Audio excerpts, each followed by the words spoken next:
अस्सलाम वालेकुम गर्ल्स। हमारा आज का lecture mister good bye mister chips जो कि आपके नावल जो आपके कोर्स में शामिल है उसके चैप्टर नंबर 4 के बारे में है। हम लोग जैसे कि पहले जानते हैं कि चिप्स जो कि एक रिटायर्ड लाइफ गुजार रहा है और उसकी रिटायर्ड लाइफ में उसकी ज़िंदगी की जो सबसे मेन इंटरेस्ट है वो सिर्फ उसकी यादों के गिर्द घूमता है।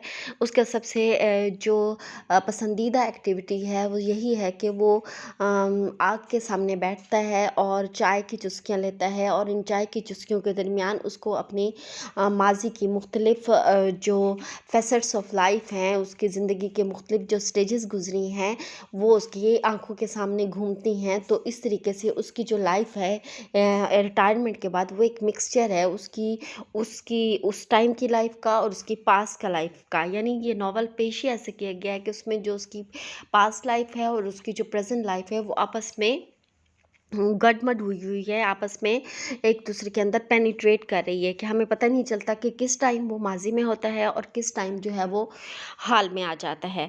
तो बहरहाल हम चैप्टर नंबर 4 स्टार्ट करते हैं। सबसे पहले वर्ड्स मीनिंग आप इसके देख लें। स्टेट का मतलब होता है स्टिमुलेटेड और रोस्ट या उभारना।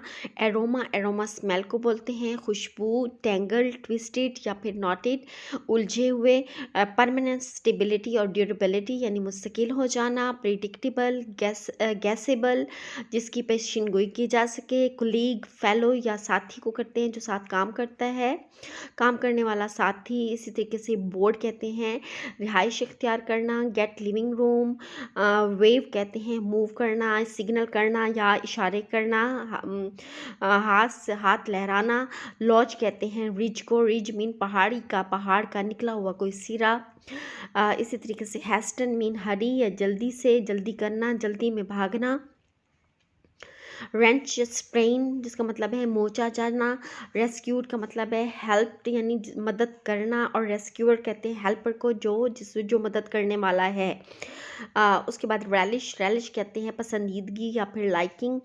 At home mean at ease महसूस करना या आसानी महसूस करना। मॉन्स्टरस कहते हैं हर्बल को या खौफनाक को। हेवन कहते हैं शेल्टर या फिर पनाहगाह। रिप्रीहेंसिबल मीन रिजेक्टेबल या काबिल मजम्मत या काबिल नफ़रत। वेग, ऑब्सक्योर और अनक्लियर या गैर वाज़ेह चीज़ के बारे में कहा जाता है। फॉर्मुलेट, डिवाइस और फॉर्म मीनिंग है बनाना या तश्कील देना। इस तरीके से नेक्स्ट वर्ड है टिमिड मीन शाय और रिलैक्टेंट, शर्मीला या शर्मीलापन। कैवेलरी मीन जेंटल मैनलीनेस या फिर शराफत। इनकाउंटर कहते हैं अचानक से मुलाकात हो जाना या मीट बाय चांस। उसके बाद है turn the table mean change the matter या सिचुएशन को या जो मामला है उसको उलट देना, उसके उलट हो जाना। स्टीप कहते हैं वर्टिकल को या बिल्कुल अमूदी ढलान को। रिवील, डिस्क्लोज और ओपन या क्लियर करना यानी किसी मामले को जाहिर कर देना। गवर्नेंस घर में आ जाने वाली बच्चों का ख्याल रखने वाली टीचर को बारे में कहा जाता है। A female teacher that visits one's house to take care of little children या उस्तानी, छोटे बच्चों की उस्तानी। आउट ऑफ जॉब का मतलब है जॉबलेस या बेरोज़गार। जी हम स्टार्ट करते हैं चैप्टर नंबर 4 जिसमें हम उसकी ज़िंदगी का सब वो गोशा जो उसके जिसको गुजरे एक तो बहुत साल हो चुके थे और ख़ुद चिप्स के नज़दीक ये वो उसकी ज़िंदगी का गोशा था जो उस टाइम शायद उसके अलावा कोई उसका राजदान नहीं था, क्योंकि ये टाइम बहुत ज़्यादा गुजर चुका था और ये वो गोशा था जिसमें उसके माजी में उसकी अपनी फ्यूचर वाइफ से मुलाकात हुई। ये मुलाकात एक्सीडेंटली कैसे हुई, कहाँ पर हुई और उसके बाद दोनों पोल अपार्ट होने के बावजूद दोनों में अंडरस्टैंडिंग कैसे हुई, किस तरीके से उन्होंने जो है वो इंगेजमेंट और फिर शादी का फैसला किया। This chapter is all about this thing. तो लेट्स स्टार्ट के There came to him, stirred by the warmth of the fire and the gentle aroma of tea, a thousand tangled recollections of old times, spring, the spring of 1896। वो कहते हैं इसी तरीके से जब वो आग की तपिश के सामने बैठा होता और साथ में चाय के कप से निकलती हुई खुशबू जो है वो उसकी सांसों में घुल रही होती थी, तो एक हज़ारों उलझी हुई यादें उस पुराने दौर की, ख़ास तौर पे स्प्रिंग ऑफ 1896 यानी 1896 के साल के मौसम बहार की उसके इर्द गिर्द बिखर जाती। He was 48, an age at which a permanence of habits begins to be predictable. उस वक्त उसकी एज 48 साल थी और ये एक ऐसी एज होती है जिसमें मतलब आपकी आदतें इतनी पुख्ता हो चुकी होती हैं कि आसानी से उनकी पेशिन गोई उनके बारे में की जा सकती है। He had just been appointed house master with this and his classical forms he had made for himself a warm and busy corner of life. उस वक्त तक वो हाउस मास्टर भी मुकर्रर हो चुका था। हाउस मास्टर जो अमूमन हॉस्टल इंचार्ज के बारे में कहा जाता था, यानी ब्रुकफील्ड स्कूल के हॉस्टल का इंचार्ज बन चुका था और उसके साथ साथ वो अपनी क्लासिकल फॉर्म्स भी ले रहा था। यहाँ पर फिर एक बार फिर से आपको रिमाइंड करा दूँ कि फॉर्म्स का मतलब होता है क्लासेस, यानी वो क्लासिकल सब्जेक्ट्स पढ़ाता था और अपनी क्लासिकल सब्जेक्ट्स की क्लासेस भी वो बाकायदगी से ले रहा था। यानी दो ड्यूटीज़ थी वहाँ पर, उसकी क्लासिकल फॉर्म्स लेना यानी क्लासिकल सब्जेक्ट्स की क्लासेस लेना और साथ में हॉस्टल के इंचार्ज के तौर पर अपनी ड्यूटियाँ या फ़्राइज़ अंजाम देना। ही had made for himself a warm and busy corner of life. तो इस तरीके से इन दोनों ड्यूटीज़ की वजह से वो अपने लिए एक एक आरामदेह और एक मसरूफ़ ज़िंदगी का एक कोना जो है वो बना चुका था। During the summer vacation he went up to the Lake District with Rowden a colleague. और उन्हीं 1896 की छुट्टियों में, गर्मियों की छुट्टियों में उसने अपने एक कुलीग राउटन के साथ लेक डिस्ट्रिक्ट जाने का फ़ैसला किया और वो वहाँ गया। अब यहाँ पर मैं लेक डिस्ट्रिक्ट के बारे में भी थोड़ा-सा आपको बता दूँ। लेक डिस्ट्रिक्ट बहुत ही पुरफ़ज़ा मकाम है ब्रिटेन या यूके में, जो अपने लेक्स की वजह से या झीलों की वजह से मशहूर है और अमूमन वहाँ का मौसम बहुत ही प्यारा और खुशगवार होता है कि लोग वहाँ विज़िट करना पसंद करते हैं, ख़ास तौर पे छुट्टियों में। तो इसीलिए चिप्स ने भी अपने कुलीग राउडन के साथ लेक डिस्ट्रिक्ट चला गया अपनी गर्मियों की छुट्टियाँ या तातील गुजारने के लिए। They walked and climbed for a week. वो एक हफ्ते तक साथ मिल के सैर करते रहे, पहाड़ फलांगते रहे। Until Rowden had to leave suddenly on some family business. यहाँ तक कि राउडन को अचानक वापस आना पड़ा अपने किसी घरेलू मसले मसाइल की वजह से। Chips stayed on alone at Wasdale Head. लेकिन चिप्स लेक डिस्ट्रिक्ट में एक मुकाम था वेस्टडेल हेड, वहाँ अकेला तनहा ठहरा रहा। Where he boarded in a small farm house. Boarded का मीनिंग आप भी आपने पढ़ा है, रिहाइश इख्तियार करना। जहाँ यानी वेस्टडेल हेड में उसने एक छोटे से फार्म हाउस में रिहाइश इख्तियार की हुई थी, वह वहाँ तनहा रुका रहा। वन डे, एक दिन, climbing on great Gable. Great Gable वो पहाड़ी सिलसिला था जिसके लिए लेक डिस्ट्रिक्ट मशहूर था। तो ग्रेट गेबल की पहाड़ को फलांगते हुए एक दिन ही नोटिस्ड ए गर्ल। उसने एक लड़की को नोटिस किया, उसने देखा, waving excitedly from a dangerous looking ledge, जो एक ख़तरनाक पहाड़ के निकले हुए कोने के ऊपर खड़ी अपने हाथ को लहरा लहरा के इशारे कर रही थी। Thinking she was in difficulties he hastened towards her. ये सोचकर कि शायद वो किसी मुश्किल में है, वो भागता हुआ उसकी जानिब बढ़ा। बट इन डूइंग सो, लेकिन ऐसा करते हुए, स्लिप्ड हिमसेल्फ, वो फिसल गया एंड ब्रेंच्ड हिज एंकल, और उसके टखने में मोच आ गई। As it turn out she was not in difficulties at all but was merely signalling to a friend farther down the mountain. तो बाद में ये इंकशाफ भी हुआ कि वो बिल्कुल भी किसी किस्म की मुश्किलात का शिकार नहीं थी, बल्कि दर हकीकत अपनी एक दूर खड़ी माउंटेन के ऊपर खड़ी दोस्त को इशारे से बुला रही थी। She was an expert climber. वो तो एक बेहतरीन किस्म की, एक माहिर किस्म की पहाड़ फलांगने वाली थी। बेटर इवन दैन चिप्स, यहाँ तक कि वो चिप्स से भी ज़्यादा अच्छी क्लाइंबिंग कर सकती थी या पहाड़ों की चढ़ाई कर सकती थी, क्योंकि चिप्स वाज प्रिटी गुड, यानी वो कुछ बेहतर था, लेकिन वो खुद यानी वो लड़की एक एक्सपर्ट क्लाइंबर थी। दस he found himself the rescued instead of the rescuer. तो बजाय ये कि जो उसकी सोच थी कि वो हीरो बन जाता और हीरो बनता हुआ उस लड़की को बचाता, वो खुद जो है वो रेस्क्यूअर बन गया, यानी वो शख्स जिसको मदद देने की ज़रूरत पड़ गई हो, यानी उसको खुद मदद दी गई और देने वाली कौन थी, वो लड़की थी। तो दो काम हुए, यानी एक तो उसको मदद की ज़रूरत खुद पड़ गई और दूसरा सबसे जो बुरी चीज़ हुई कि वो मदद करने वाली लड़की थी। और उस दौर के जो मोरालिटीज़ थे उसके मुताबिक एक लड़की का बाहर निकलना, बाहर अकेले घूमना फिरना और इस तरीके से किसी मर्द की मदद करना, तो उस दौर में यूरोप के माशरे में भी मर्द की शान के ख़िलाफ़ समझा जाता था। तो यही वजह थी neither role was one for which he had much relish कि ये दोनों रोल, यानी एक तो बचाया जाना और दूसरा लड़की की तरफ से बचाया जाना, ये दोनों रोल उसको हरगिज़ भी पसंद नहीं आए थे। फॉर ही डिड नॉट, क्योंकि वो बिल्कुल ये नहीं चाहता था, he would have sad care for women, यानी वो कभी भी औरत की परवाह नहीं करना चाहता था, जिसके बारे में वो अक्सर इजहार भी किया करता था। He never felt at home और एट ईज़ विद देम, क्योंकि वो औरतों की कंपनी में कभी भी अपने आप को फेल्ट एट ईज़ यानी आरामदेह या कंफर्टेबल महसूस नहीं करता था। और उसके नज़दीक दैट मॉन्स्टरस क्रिएचर, यानी जो जदीद दौर की औरत थी, उस दौर की 19वीं सदी की जदीद दौर की औरत, वो उसके नज़दीक एक मॉन्स्टरस क्रिएचर थी, यानी खौफनाक मखलूक थी, beginning to be called about, जिसके बारे में लोग बहुत बातें बना रहे थे। The new woman of 90s, यानी वो थी 19वीं सदी की नई और आज़ाद औरत। फिल्ड हिम विद हॉरर, और उसके बारे में तो सोच के ही वो खौफ से भर जाता था।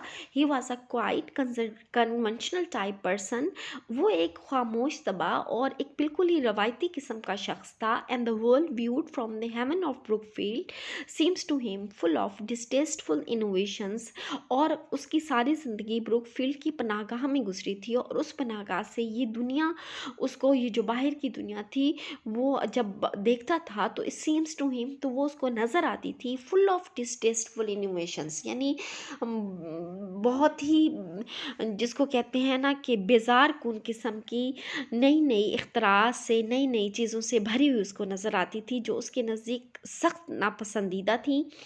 There was a fellow named Bernard Shaw who had the strangest and most reprehensible options. There was Ibsen too with his disturbing plays. यानी उस दौर में आपको पता है, हर दौर में हर नया दौर जो होता है उसमें दो तरह के लोग होते हैं। एक वो जो उस दौर के रवायती लोग होते हैं, उस दौर की चीज़ों को पसंद करने वाले, और वो कुछ लोग होते हैं जो इनोवेटिव टाइप होते हैं, जो कि मॉडर्न या एडवांस लोग कहलाते हैं, जो नई तब्दीली लाना पसंद करते हैं। तो ज़ाहिर है उस 19वीं सदी में भी अगर चिप्स जैसे रिवायती लोग थे, तो कुछ नए राइटर्स, कुछ नए ड्रामा निगार, स्टोरी लिखने वाले ऐसे भी थे जो नई नई चीज़ें सामने ला रहे थे, जो उस वक्त के जो मोरल प्रिंसिपल्स थे या अखलाकियात थी वो उनके बरक्स थी, तो लोग उनको पसंद नहीं करते थे। तो इन्हीं लोगों में जॉर्ज बर्नार्ड शॉ, जो कि एक ड्रामेटिस्ट था, इब्सन वो भी एक ड्रामेटिस्ट था, राइटर था, ये लोग ऐसे सब्जेक्ट्स पर अपनी राइटिंग्स लिख रहे थे कि जो रवायती लोगों के लिए सख्त नापसंदीदा थी। तो चिप्स को भी ये दोनों लोग जो थे वो सख्त नापसंद थे। इसके अलावा चिप्स को जो दूसरी चीज़ें जो उस दौर की नापसंद थी वो था, there was this new craze for bicycling, एक तो बाईसाइकिल चलाने का एक नया जुनून, which was being taken up by the women equally with men, जो कि अब मर्दों के साथ साथ औरतें भी अपना रही थी। यानी उस दौर में औरतों ने नया नया साइकिल चलाना शुरू किया था, जो रवायती लोगों को सख्त नापसंद था। Chips did not hold with all this modern newness and freedom, और चिप्स रवायती होने की वजह से इस सारी नई आज़ादी और नई जिद्दत को नापसंद कर रहा था। ही हैड अ वेग notion if ever formulated it, उसके एक तो ख्यालात थे ही नहीं, अगर कोई मुबहम किस्म के ख्यालात कभी उसने बनाए भी थे तो वो ये थे कि that nice women were weak, timid and delicate, कि जो अच्छी औरतें होती हैं हैं वो कमज़ोर, शर्मीली और नाजुक होती हैं, and that nice men treated them with polite but rather distant chivalry, और ये कि जो उम्दा और अच्छे किस्म के मर्द होते हैं वो उन औरतों को बड़े ही नरमी और बड़े ही इंकिसारी के साथ ट्रीट करते हैं, बट डिस्टेंट कावलरी, लेकिन उनसे ज़रा दूर रह के और बड़ी बहादुरी के साथ, यानी उनके सामने हीरोपन अपना पेश करते हैं। तो इसी हीरो बनने के चक्कर में वो कैथरीन की मदद करने, सॉरी मैं नाम पहले बता बैठी, लेकिन बहरहाल आगे पता चल जाएगा आपको कि उस लड़की का नेम कैथरीन ब्रिजेस था। लेकिन अभी हम इसी बात पे आते हैं कि वो हीरो बनने के चक्कर में उस लड़की कैथरीन की मदद के लिए भागे, लेकिन अपने ज़्यादा एजेड होने की वजह से और अच्छा क्लाइंबर ना होने की वजह से खुद स्लिप कर गए, और वही लड़की ने आके उनको बचा लिया, जो कि उनके लिए सख्त किस्म का नाकाबिले बर्दाश्त चीज़ थी। He had not therefore expected to find a woman and great cable, बल्कि दर हकीकत जिस तरह का वो रिवायती शख्स था उसको तो ये तवक्को ही नहीं थी कि कोई अकेली लड़की इस तरह अकेले पहाड़ की चोटी पर चढ़ी हुई नजर आएगी। But having encountered one who seems to need masculine help, लेकिन जब उसका इस तरह अकेली लड़की से सामना हुआ तो ऑटोमेटिकली उनके जहन में यही ख्याल आया कि ये लड़की ऊपर जो चढ़ी हुई है और हाथ हिला रही है, यकीनन इसको मैस्कुलिन हेल्प, मैस्कुलिन कहते हैं मर्दाना, मर्द से रिलेटेड, कि उसको ज़रूर किसी मर्द की मदद की ज़रूरत है। It was even more terrifying, लेकिन ये बात तो और भी खौफनाक साबित हुई कि she should turn the tables, के उसने तो हालात ही बदल के रख दिए बाय हेल्पिंग हिम, उल्टा उसकी मदद करके, फॉर शी डिड, क्योंकि उसको ऐसा करना पड़ा था। She and her friend had to do, उसको और उसकी दोस्त को ऐसा करना पड़ा। ही कुड स्केर्सली वॉक, वो बमुश्किल चल सकता था, and it was a hard job getting him down the steep track to द वेस्टेल, कि इस तरीके से उस अमूदी रास्ते से उसको उतार के वहाँ उस जगह वेस्टेल हेड के उस फार्म हाउस तक ले जाया जाता जहाँ पर के उसकी रहाइश थी। Her name was Katherine Bridges, उस लड़की का नाम कैथरीन ब्रिजेस था। शी वॉज 25, उसकी उम्र 25 साल थी। Young enough to be called Chips daughter, वो इतनी नौजवान थी कि अगर चिप्स की मुनासिब टाइम में शादी होती तो यकीनन उसकी बेटी उसके जितनी होती। She had blue flashing eyes, उसकी नीली चमकती हुई आँखें थीं, फैकल चीक्स, और उसके निशान वाले फैकल वाले चीक्स या गाल थे। स्मूथ स्ट्रोक लर्ड हेयर, और उसके बिल्कुल सीधे और सुनहरे बाल थे। She too was staying at a farm, वो भी एक फार्म हाउस में ही रुकी हुई थी, on a holiday with a girlfriend, और अपनी एक लड़की दोस्त के साथ छुट्टियां मनाने के मतलब मिशन पे थी। And as she consider herself responsible for Chips accident, और अब चूंकि वो अपने आप को चिप्स के इस हादसे का जिम्मेदार तस्वर करने लग गई थी, तो she used to bicycle along the side of the lake, तो रोज़ाना झील के किनारे किनारे वो अपना बाईसाइकिल चलाते हुए आती टू द हाउस, उस घर तक, in which the quiet middle aged serious looking man lay resting, जहाँ पर ये खामोश तबा अधेड़ उम्र और संजीदा नजर आने वाला शख्स आराम कर रहा होता था। That was how she thought of him at first, और उसने उसका पहले पहल यही तासुर लिया। क्या तासुर लिया? कि वो एक क्वाइट यानी एक खामोश तबा अधेड़ उम्र और सीरियस लुकिंग शख्स है। एंड ही, और चूँकि खुद Chips because she rode a bicycle, क्योंकि वो साइकिल चलाती थी, and was unafraid to visit a man alone in a farm house, और किसी मर्द के पास कि एक फार्म हाउस में अकेले आते हुए डरती भी नहीं थी। वॉन्डेड वेगुअली, वो बस हैरानी से और मतलब सोचता ही रहता था कि what the world was coming to him. जी, कि world the world was coming to, तो यही सोचता रहता था बेदिहानी में कि दुनिया पता नहीं क्या से क्या होती जा रही है। His sprain put him at her mercy, अब उसकी मोज, अपनी मोज की वजह से वो उसके रहमो करम पर आ गया था। And it was soon reveal to him how much he might need that mercy, और जल्दी उसको पता चल गया कि अपनी उस चोट की वजह से उसको वाकई उसकी उस रहम की कितनी ज़्यादा ज़रूरत थी। She was a governance out of a job, वो एक गवर्नेंस थी, लेकिन उस टाइम वो आउट ऑफ जॉब थी, यानी उसकी कोई नौकरी नहीं थी। With a little money saved up, कुछ पैसे वो बचा चुकी थी। She read and admired Ibsen. अब वो बिल्कुल चिप्स के बरक्स थी। चिप्स को अगर इब्सन नापसंद था, शॉ नापसंद था, तो वो इब्सन को पढ़ती थी ना सिर्फ, और बल्कि उसकी तारीफ भी करती थी। She believe that women ought to be admitted to the universities. और उस वक्त की नई नई जितनी भी बातें थीं जो कि जो कि वो चाहती थी कि औरतों में तब्दीली आए, जिनमें मिसाल के तौर पर उस टाइम औरतों को यूनिवर्सिटी में पढ़ने का हक़ नहीं था। वो चाहती थी कि औरतों को यूनिवर्सिटी में दाखिले का हक़ दिया जाए। She even thought that they ought to have a vote. वो ये भी सोचती थी कि औरतों को वोट देने का हक़ भी मिलना चाहिए, जो कि उस टाइम उनको नहीं था। इन पॉलिटिक्स, और सियासत में, शी वॉज अ रेडिकल। वो इनकलाबी नज़रियात रखती थी। With leanings towards the views of people. और उसकी इंक्लाइनेशन, लीनिंग मीन इंक्लाइनेशन, और रुझान कह सकते हो, पसंदीदगी कह सकते हो, उन लोगों के लिए थी जो कि नए ख्यालात के हामिल थे, जैसे कि बर्नर्ड शॉ हो गया या विलियम मॉरिस हो गया। All her ideas and opinions she poured out to Chips during those summer afternoons. और अपनी ये तमाम तर ख्यालात और तमाम तर राय she poured out to Chips during those summer afternoons. वो चिप्स पर उंडेलती रहती थी उन गर्मियों की छुट्टियों की, उन गर्म सपहर के उन दिनों में, एट वेस्डेल हेड, जब वो उसके पास वेस्डेल हेड आती।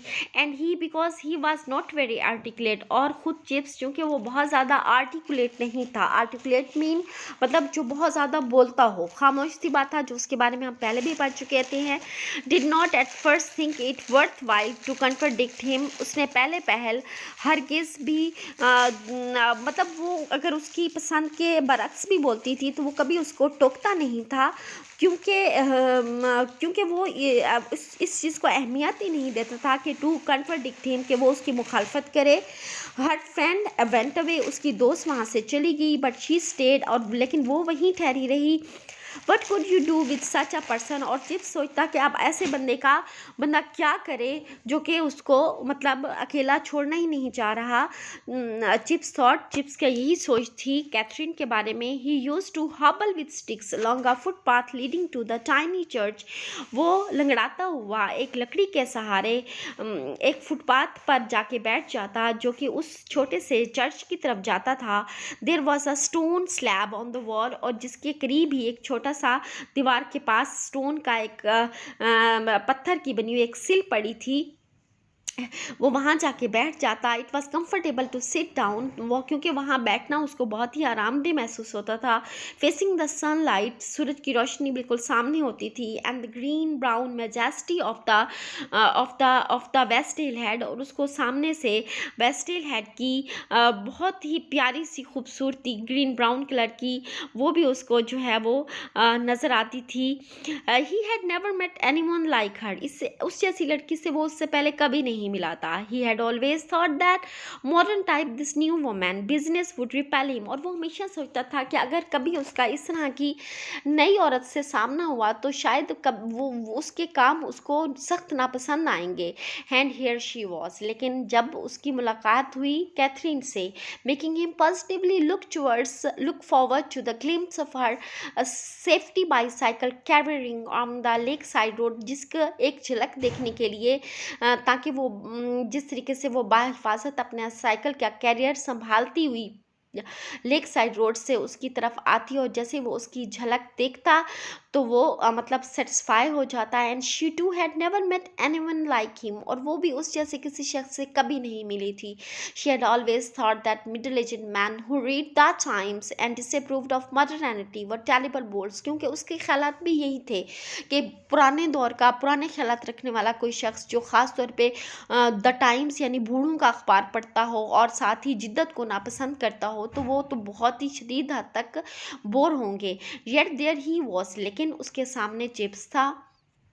Claiming her interest and attention far more than the use of her own age, जो कि उसकी दिलचस्पी और तवज्जो का ज़्यादा मतलब मुस्तहिक बन रहा था अपने हम उम्र लड़कों की कहीं निस्बत भी कहीं ज़्यादा। She liked him initially because he was so hard to get to know. पहले पहल तो वो उसको इसलिए पसंद करने लगी क्योंकि वो जिस तरीके का खामोश तबा शख्स था उसको जानना उसको बहुत मुश्किल लग रहा था। और फिर because he had gentle and quite manners, लेकिन जब उसने देखा कि उसके तो जो तौर अतवार हैं वो नहायत ही पुरसकून और नहायत ही शरीफाना है। Because his opinion dated from those utterly impossible 70s and 80s and even earlier, yet were for all that so thoroughly honest। लेकिन साथ ही उसने ये भी देखा कि उसकी जो आरा है या ओपिनियंस है वो उन पुराने इम्पॉसिबल किस्म के 70 और 80 की दहाई के जो ख्यालात हैं उनसे निकले हुए हैं, लेकिन ये सारे ख्यालात थॉरली ऑनेस्ट किस्म के हैं। And because his eyes were brown and he look charming when he smile, लेकिन साथ साथ उसको उसकी शख्सियत भी पसंद आने लग गई, उसकी ब्राउन आइज़ भी पसंद आने लगी और उसकी स्माइल भी पसंद आने लग गई। Of course I shall call you Chips too, उसने उसको कहा मैं भी तुम्हें चिप्स ही कह के पुकारूंगी। When she learn that was his nickname at school, जब उसको ये पता चला कि चिप्स का स्कूल में निक नेम मिस्टर चिप्स है और सब ही उसको मिस्टर चिप्स कह के बुलाते हैं, तो उसने भी कहा कि मैं भी आपको ऐसे ही पुकारूंगी। Within a week they were head over heel in love, और एक ही हफ्ते में वो दोनों ही एक दूसरे के करीब आ चुके थे। Before chips could walk without a stick, और इससे पहले चिप्स वॉक के बगैर वॉक करना शुरू कर देता स्टिक के बगैर। दे कंसिडर्ड दैमसेल्व्स इंगेज्ड, उन्होंने एक दूसरे को इंगेज्ड या अपने आप को मगनी शुदा तस्वुर करना शुरू कर दिया। And they were married in London a week before the beginning of the autumn term, और गर्मियों की छुट्टियों के बाद जब ऑटम टर्म स्टार्ट होनी थी तो ऑटम टर्म के स्टार्ट होने से एक हफ्ता पहले उन्होंने लंदन में जाके शादी भी कर ली। तो ये था उनके ज़िंदगी का, चिप्स की ज़िंदगी का वो गोशा जो उसकी ज़िंदगी का रोमांटिक साइड भी कहलाई जा सकती है, जिसमें वो अपनी ज़िंदगी की सबसे पहली और सबसे आखिरी लड़की किससे उसकी मुलाकात हुई और किस तरीके से उससे उसकी शादी हुई। वैसे तो इसके बहुत सारे क्वेश्चंस हैं, लेकिन कुछ क्वेश्चन जो मैं आपको बता रही हूँ, जैसे मिसाल के तौर पर how did Katherine and Chips meet, what is the most interesting and remarkable incident in the novel good bye mister Chips, एक ये क्वेश्चन है। और इसके साथ एक सेकेंड क्वेश्चन है, what is the importance of spring 1896 in the life of Mister Chips के 1896 के मौसम बहार की चिप्स की ज़िंदगी में क्या अहमियत थी। और थर्ड है कंपेयर चिप्स एंड कैथरीन के, यहाँ पर कैथरीन और चिप्स की जो पर्सनालिटीज़ हैं हमने दोनों का कंपैरिजन करना है। एक तो ये कि जो मेन चीज़ थी एज डिफरेंस था। सेकंड चीज़ जो थी कि चिप्स वाज कंजर्वेटिव जबकि Katherine was radical as far as his political her political ideas were concern. इसके अलावा मेन और जो चीज़ें थी, चिप्स को द टाइम्स अखबार पढ़ना पसंद था और उसको जो रेडिकल किस्म के राइटर्स से, फॉर एग्ज़ाम्पल जैसे इब्सन हो गया, जैसे जॉर्ज बर्नार्ड शॉ था, वो उनको सख्त किस्म का मतलब वो उनको नापसंद करता था। इसके लेकिन जहाँ तक कैथरीन की बात थी, उसको इब्सन भी पसंद था, उसको विलियम मॉरिस भी पसंद था, उसको जॉर्ज बर्नार्ड शॉ भी पसंद था। और वो ये भी चाहती थी कि ख़वातीन जो है वो यूनिवर्सिटीज़ में मतलब उनको पढ़ने का और दाखिला लेने का हक़ होना चाहिए, ख़वातीन को वोट देने का भी हक़ होना चाहिए। और वो उन चंद ख़वातीन में से एक थी जो उस दौर की यानी एडवांस किस्म की और मॉडर्न किस्म की ख़वातीन थी, जो अकेली बाहर जाने से भी हिचकिचाती नहीं थी और जो साइकिलिंग करना भी पसंद करती थी, अकेली सैर पे भी चली जाती थी। तो ये बहुत ज़्यादा जो तबीयत में इन दोनों के डिफरेंस था, लेकिन still they began to like and love each other and at the end of summer vacation they decided to marry each other. तो ये था आप लोगों का chapter number 4। Hope you have understood each and every detail of the lesson. तो आप लोग अच्छे से इसको कर लीजिएगा, इसके सारे सिनोनिम्स और इससे रिलेटेड सारे क्वेश्चन। अल्लाह हाफिज़।